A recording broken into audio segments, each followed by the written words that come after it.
6월은 한국인 MMA 팬들이라면 주목할 수밖에 없는 달입니다. 왜냐면 코리안 좀비 정찬성이 복귀해서 패더급 랭킹 8위 데니게와 붙기 때문이죠. 6월 20일에 열리는 UFC on ESPN 25 대회 메인 이벤트에서 양 선수가 만나게 됩니다. 그런데 같은 날 언더카드에서는 최승우가 줄리안 에로사를 상대로 3연승에 도전하는데요. 국내 팬들의 관심사가 코점에게 집중 조명되고 있기 때문에 최승우 선수의 경기가 같은 날에 잡혀있다는 것조차 모르시는 분들이 많습니다. 그래서 이번 영상에서는 최승우 선수의 상대인 줄리안 에로사에 대해 알아보도록 하겠습니다. 우선 양 선수의 프로필을 비교합니다. 최승우 선수는 나이 만 28세, 키 182, 리치 189, 소속팀은 MOB 트레이닝 센터입니다. UFC 입성 이후 4전 2승 2패, 현재 2연승 중이네요. 가장 최근 경기에서는 유세프 잘랄에게 만장일치 판정승을 거두었습니다. 상대인 줄리안 에로사는 나이 31세, 키 185, 리치 189, 소속팀은 야키마 MMA입니다. UFC 전적은 3승 4패이지만 재입성 이후 2연승 중이네요.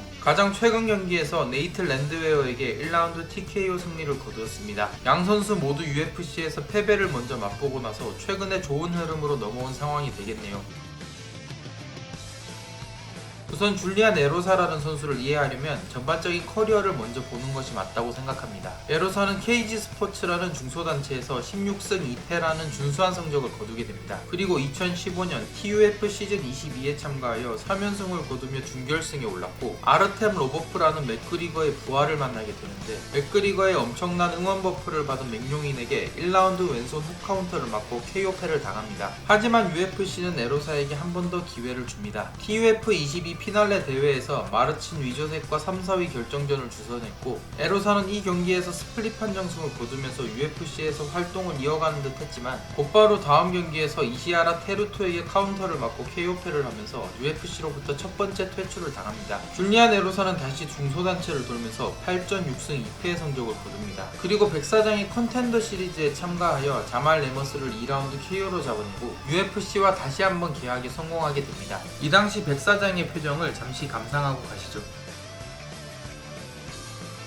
어쨌든 다시 UFC로 돌아온 에로사는 라이트급에서 디본테 스미스를 만나고 패더급으로 돌아와 그랜트 도우슨과 훌리오 아르셰와 만나 내리 3연패를 당하면서 두 번째 퇴출을 당하게 됩니다. 두 번째 퇴출당한 에로사는 다시 중소단체를 돌면서 1승을 거두고 있었습니다. 같은 시기 UFC에서는 션 우드슨과 카일 넬슨의 경기가 예정되어 있었는데 넬슨이 비자 문제로 대회에 참가하지 못하게 되었고 에로사가 대체자로 투입하면서 에로사는 세 번째 계약에 성공하게 됩니다. 에로사는 우드슨과의 경기에서 3라운드 서브미션 승리를 거두면서 기회를 놓치지 않았고 가장 최근 경기에서 네이트 랜드웨어를 1라운드 TKO로 잡고 2연승에 성공했죠. 커리어를 쭉 나열해보니 두 번 퇴출당하고 세 번째의 기회를 잡고 있는 엄청난 근성의 사나이라는 느낌인데요. 이 선수의 UFC에서의 모든 경기를 보고 나니 조금 다른 생각이 들었습니다.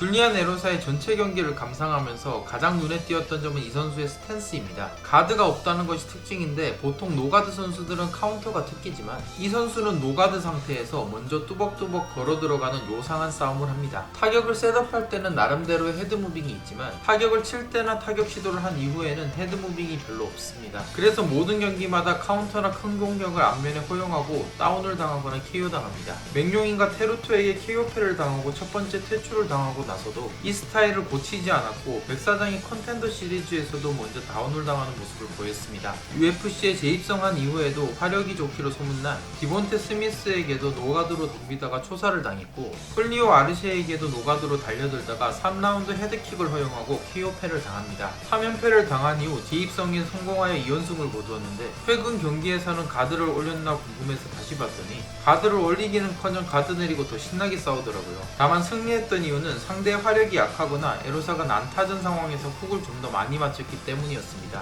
정리하자면 기본적인 싸움 스타일은 두 주먹은 때릴 때나 있는 거다 뭐 이런 스타일이었고 막말로 자신의 턱으로 상대방의 주먹을 때린다는 느낌까지 들 때도 있었습니다. 개인적으로 스타일 왜 안 바꾸는지 이해 불가했어요. 그래서 어떤 의미에서는 참 상남자라는 생각도 해봤습니다.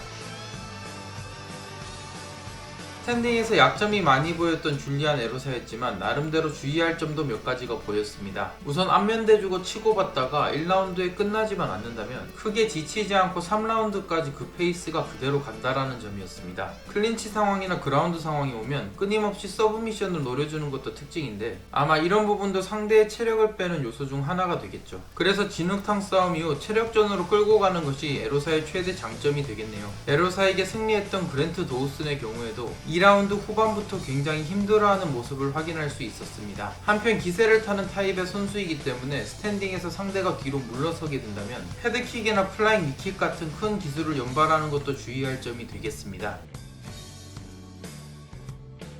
아마 그동안의 줄리안 에로사의 경기 패턴대로라면 이번 경기에서도 안면을 내주고 가드를 내린 채로 걸어 들어오면서 진흙탕 싸움을 걸 것으로 보입니다. 그래서 에로사의 공격 패턴에 맞춰서 카운터 패턴을 몇 가지 준비해서 초반 라운드에 빨리 끝내버리는 것이 베스트일 것으로 보입니다. 최근 최승우는 UFC에서 퇴출당하지 않기 위해 안전한 경기 운영을 했고 승리하는 데 집중했지만 TFC 때만 하더라도 대부분의 승리는 KO 승리였고 재계약에도 성공했기 때문에 이번 경기에서는 피니시 승리를 해봤으면 하는 바람이 있네요. 한편 경기가 장기전으로 넘어가게 된다면 에로사의 클린치와 서브미션에 잘 대응할 수 있는지도 경기를 보는 포인트가 되겠습니다. 최승우는 그동안 UFC에서 경기를 치르면서 그래플링 부분에서 많이 발전한 모습을 보여주었는데 이번 경기에서는 그래플링에서 압도하는 것도 중요하지만 공방을 주고받으면서 체력 관리가 되는지도 경기 승패에 중요한 영향을 미칩니다. 그래서 초반 피니시와 탄탄한 경기 운영 중 어떤 부분에 초점을 맞춰서 준비를 했을지도 궁금하네요. 영상을 제작하면서 매경기 자신의 부족한 점을 보완하는 최승우와 본인이 잘하는 것에 집중하는 마이웨이 파이터 에로사가 굉장히 비교되더라고요. 그래서 어떤 양상의 경기가 나올지 흥미롭다는 생각도 해봤습니다. 개인적으로는 최승우가 경기 초반 큰 거 하나 맞춰서 멋지게 3연승하고 국내 팬들에게 인지도와 스타성을 좀 더 키웠으면 하네요. 지금까지 최승우 선수와 이번 상대인 노가드 상남자 파이터 줄리안 에로사에 대해 알아보았습니다. 시청해주셔서 감사합니다. 구독과 좋아요는 저에게 큰 힘이 됩니다.